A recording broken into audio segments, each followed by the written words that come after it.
When you see the word affirmative coming from the government, run far away, very far away, as fast as you possibly can.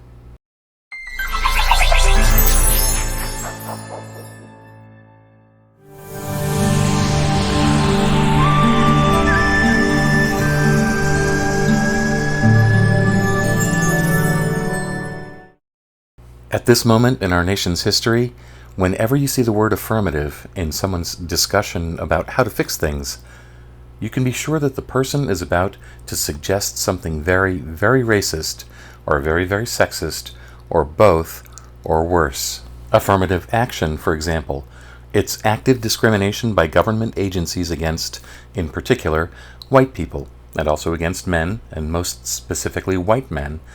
It has expanded to include official discrimination against heterosexuals and authentic men and women, as opposed to pretend men and women, and all on the basis of race or sex or sexual preference, or any combination of all three. It's the government enacting official policy to do what it officially considers most evil and most abhorrent. Now we have something called, quote, Affirmatively Furthering Fair Housing, end quote, AFFH for short. That particular phrase is a twofer. It has both affirmative and fair in it. Since this is a leftist proposal, you can be sure that it's really racist, and it is, and you can be doubly sure that it's not fair. Oh, it has very noble sounding intent, but its real intent behind the scenes is to cause racial division, thereby failing to contribute to solving actual problems that afflict our nation, and on the contrary, it will increase poverty, racial discord, and segregation.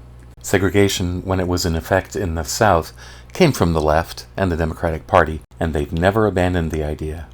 Here's a brief jargon-loaded summary of the Affirmatively Furthering Fair Housing Act.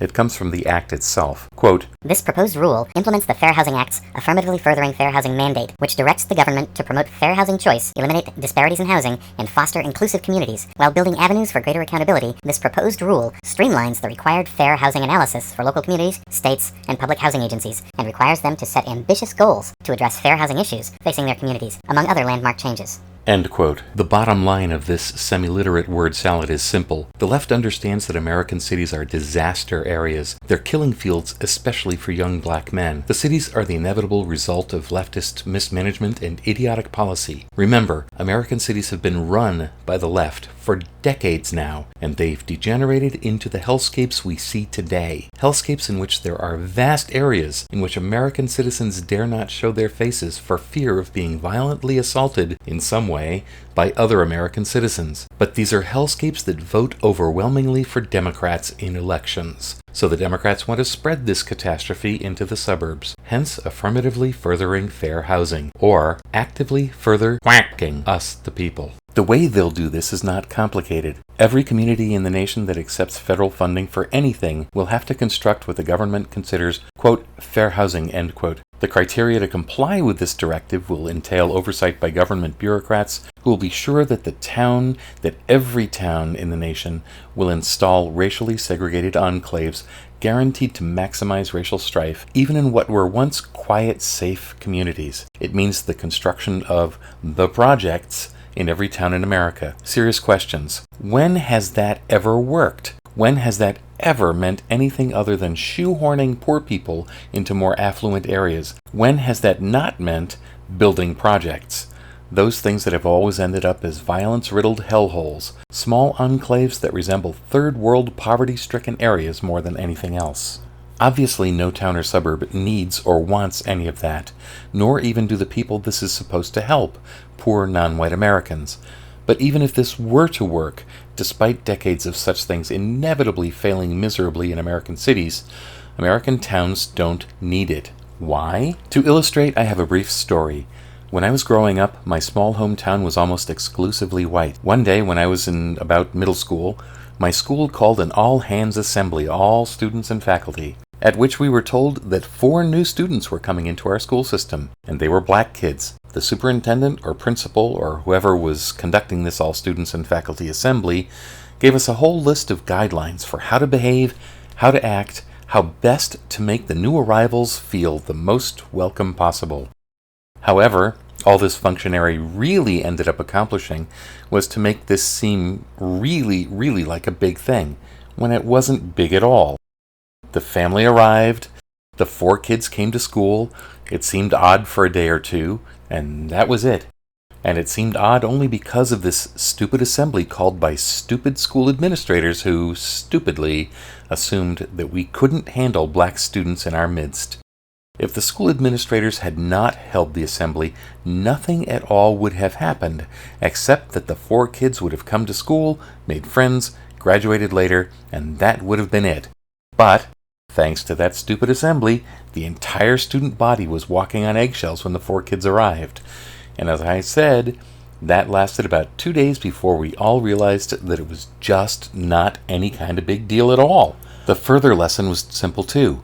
The vast majority of school administrators are card-carrying members of the American left, and they're usually quite far to the left. You can see this much more clearly today. As usual, the left gets everything wrong, including their reading of people. Some of these idiots believe the leftist hogwash that white people are all racists, that the mostly white citizens of my tiny hometown would have greeted the incoming Black Jones family with snarling, surly hostility, and potentially with violence. Nothing of the sort came even remotely close to happening, nor would it have happened. Since that day, several decades ago, this little town in the Northeast has seen the steady, gradual arrival of many more non-white people. There's been not one single racial incident in the history of the town, no racial strife whatsoever. Always remember, the elites and the government always get it wrong when they meddle in interhuman affairs. Leftist elites in the government always get it very, very, very wrong. This points to the great superiority of the political right as compared to the political left. The prime directive, the main driver, the first tenet of the right's political thinking is simple. As far as possible, leave the people alone to live their lives as they see fit. For the left, the prime directive is also simple, if a bit more complicated. As in my story of the school assembly, the leftist thought process works like this. Invent or misidentify a problem, propose and implement a response to that problem that is guaranteed either to make more problems or that addresses no problem at all. Then they leave, with the wreckage of their program festering behind them, to find other non-existent problems that they think require their unique problem-solving approach. They've effectively ruined American cities. Now they've set their sights on ruining every community in America. Give them the credit that's due them. They may be destructive, whacking idiots and corrupt bastards, but they're persistent. Imagine what they could do if they weren't the whacking idiots that they are.